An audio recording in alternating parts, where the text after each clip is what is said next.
I'm going to walk you through the evolution of modeling. We have a daily data set where the third day of the week is high. It looks like it's downward trending, but it really is leveling off at the bottom. So one approach may be to create 6 dummies for the days of the week. And we're just going to estimate this model using standard regression approaches. No adjustments to adding in variables or removing variables, just plain old estimation.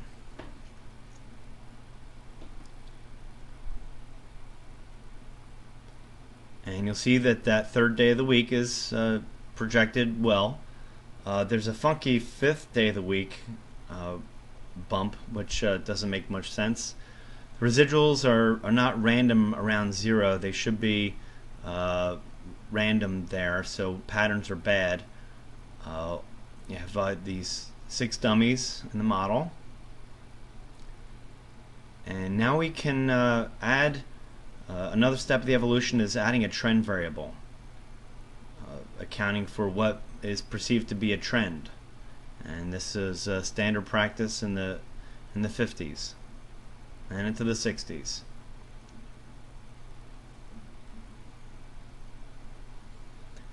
So the third day of the week seems to be picked up, but the forecast is driven down because of the trend variable added into the model. It's an assumption without verification. And you can see we have our 6 dummies and now a trend variable.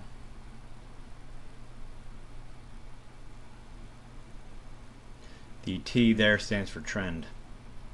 Now let's peel back a little bit just using the history and run a Fourier model. And what this does is uses sine and cosine and a trend. And this was a fashionable thing to do in the 60s. And we have the 5th period as a bump. Again, you have a downward trend. It's capturing the third day of the week on the good side. And that's the sine and cosine variables and the time trend. And we're going to vault ourselves to 1970 from the work of Box-Jenkins.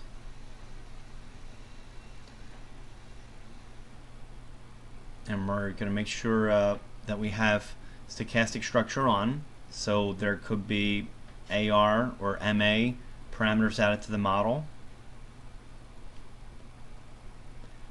And it looks like we're capturing the third day of the week. However, the first day of the week seems to be down. Didn't really see where that's coming from based off the historical data. Looks odd. Residuals aren't too bad. We have a seasonal differencing and an AR1 parameter and a constant. Now let's check to see if the variables are worth keeping. And we can do that by adding necessity. Do we have the variables that we need? Or are they significant? If not, remove them. So it's really the same picture, other than we're going to be losing the constant in the model.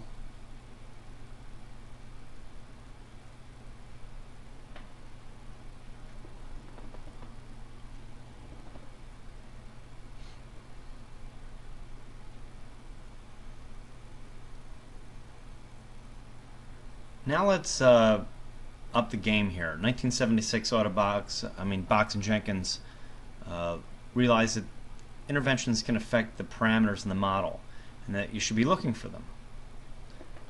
So we're asking Autobox to examine the residuals, identify interventions. Now you see we have a P on the left hand side and an L. Autobox is identifying a level shift. So it sees that downward, not trend, but a change in the mean or the intercept. And here's the model. We have 2 fixed effects, the third day of the week and the 5th day of the week, and additionally a level shift down and 2 interventions at period 3 and 11.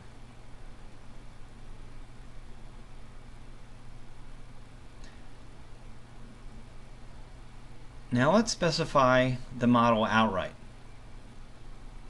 Let's specify a seasonal differencing model. This is relationship week to week, and also include an AR1.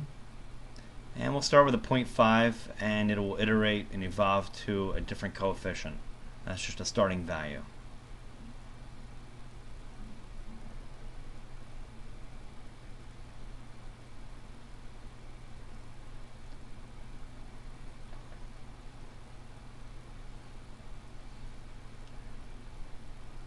And the first period seems high again.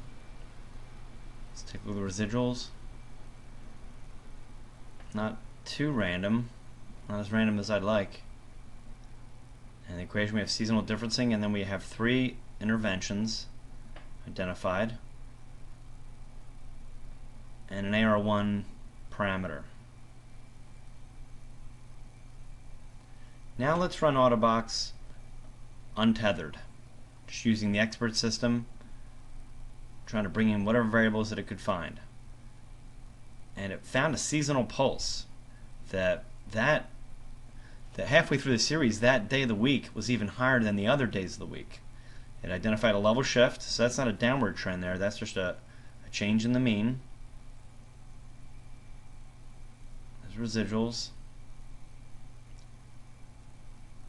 And the equation has two days of the week unusual, and then a SEA at 24, which is a seasonal pulse. The halfway through it found that one day of the week was even higher, and a level shift, and 8 pulses. Now let's take a look at how things looked in total. In terms of total interventions, there was 8. And then in terms of the actual fit, measured in 2 ways, the sum of squares and the R squared. And you'll see that the last option, using Autobox, has the smallest sum of squares and the highest R squared. So that's the big win. And that's all, folks.